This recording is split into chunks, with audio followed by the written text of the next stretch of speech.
Hello, YTPC family.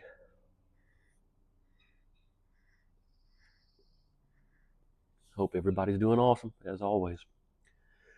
Here in the garage again with Purple Overwatch.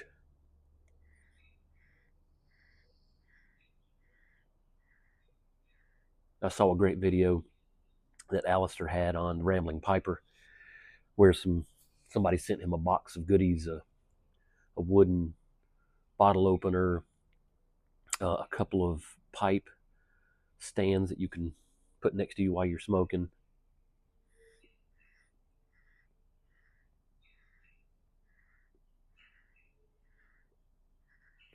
And it gave me an idea for the shop to make a pipe tobacco stand. So I started out with a half-inch by, it was going to end up being 4-inch piece of wood.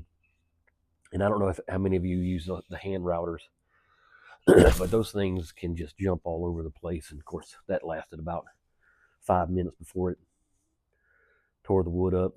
As slow as I was going with an angle bar on the side of it, trying to keep it straight. I tried a 2x4, started working out pretty good, but the bit jumped around, chipped the wood. So I ended up, it didn't turn out too bad, but this is a Bourbon barrel stave. I bought 2 that were 4 feet long. These came off a aged whiskey barrel from Tennessee. So I used a Forstner's bit to hole out the wood, then used the router to round off the edges. It actually, I don't want to lose it because I got tobacco in there. Turned out pretty good. Not bad. And it smells like whiskey.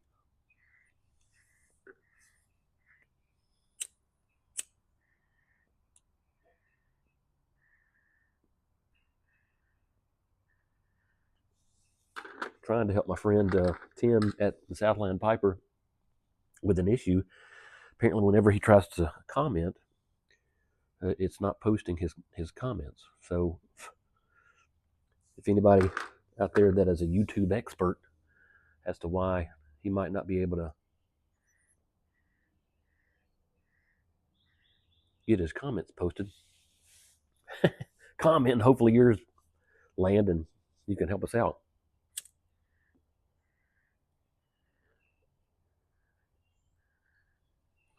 I ordered 2 pipes last night from Tortuga Estate Pipes. Man, I can't tell you how excited I am to see those puppies. That's going to be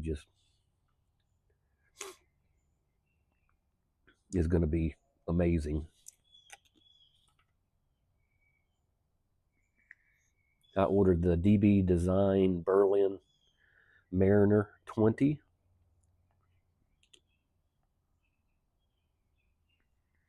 No, you can't see it really good. But man, the wood on that thing is so bright and red. It's just beautiful.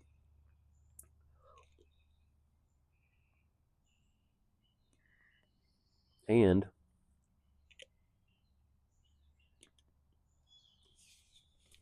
that's what these are for. The Rat Rays Mary 163. Super stoked about that one too. These pictures on the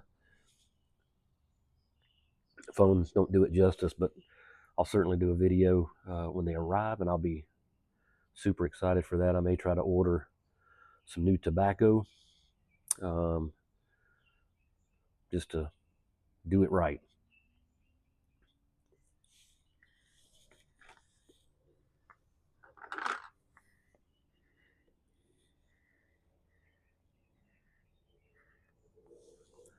Finished up the snow-covered keyhole mountain rack. Got it all stained up, got a bottom on it so I can put the hooks on it.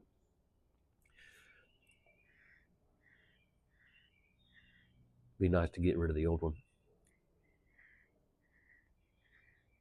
Got a couple of new subscribers. the last 2 days. I really appreciate everybody who is subscribing and liking the videos, and commenting, and making me smarter at this pipe smoking world.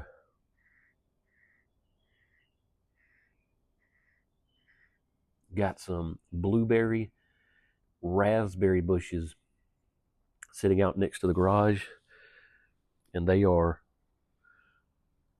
popping with some leaves, some growth, and hopefully my grape plant, which is already crawled up the 2x4. I'm sorry, the 4x4 and across the wire that I put out. And hopefully we got one peach off the peach tree last year, and it was really good, and that's the only one we got. But I pruned it back a little bit, like some folks on YouTube said you should do for a peach tree. If anybody's got some pipe wisdom around raspberry bushes and blueberry bushes, grapes, peach trees,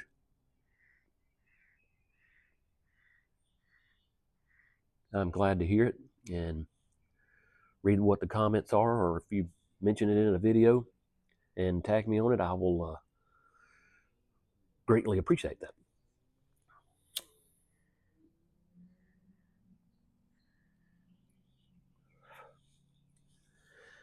It has been overcast today here in Georgia, at least where I'm at, but nice and cool. It's back at work tomorrow and trying to figure out what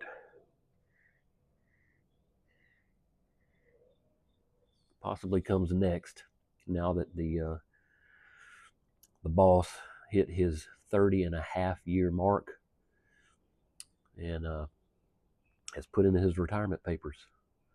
Interesting thing. Like I said, we've known each other since we were 7 years old, and have done a ton of stuff together. Go to a lot of conferences every year, which we always have a good time. And I'll be going with some of the same people, but different people going forward.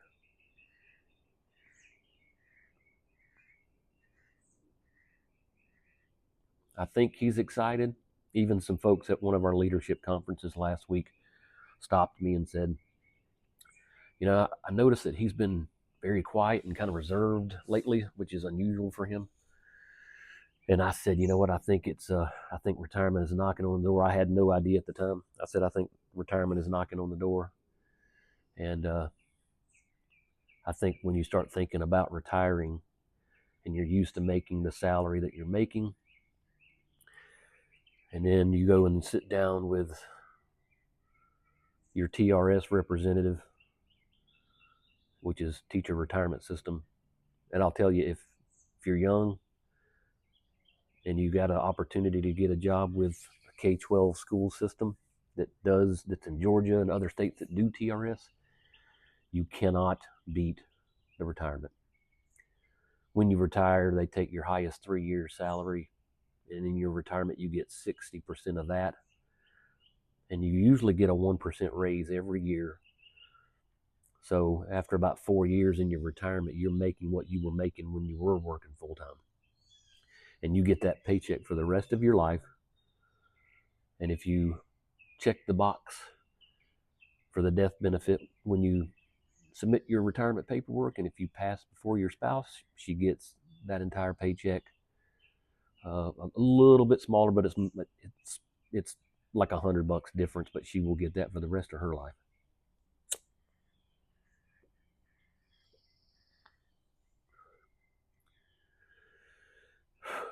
And I'm in technology, which is an ongoing, ever-changing field.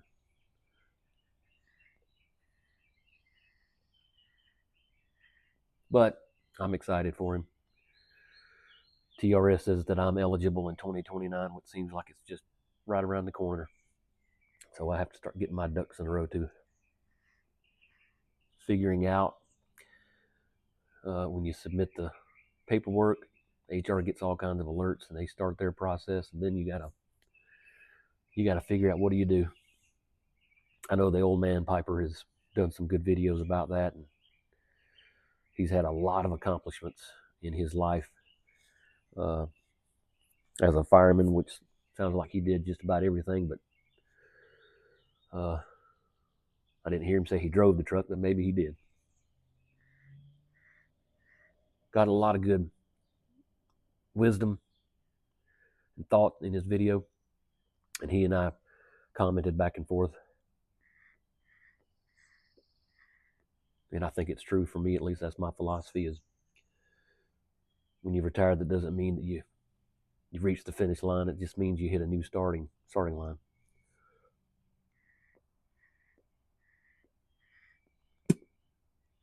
Well, I hope everybody's doing amazing. Tomorrow is Monday. Hopefully we'll have many, many days of doing these videos, smoking a good pipe, tasting a good tobacco. I hope your families are doing great. And as I always say, be great.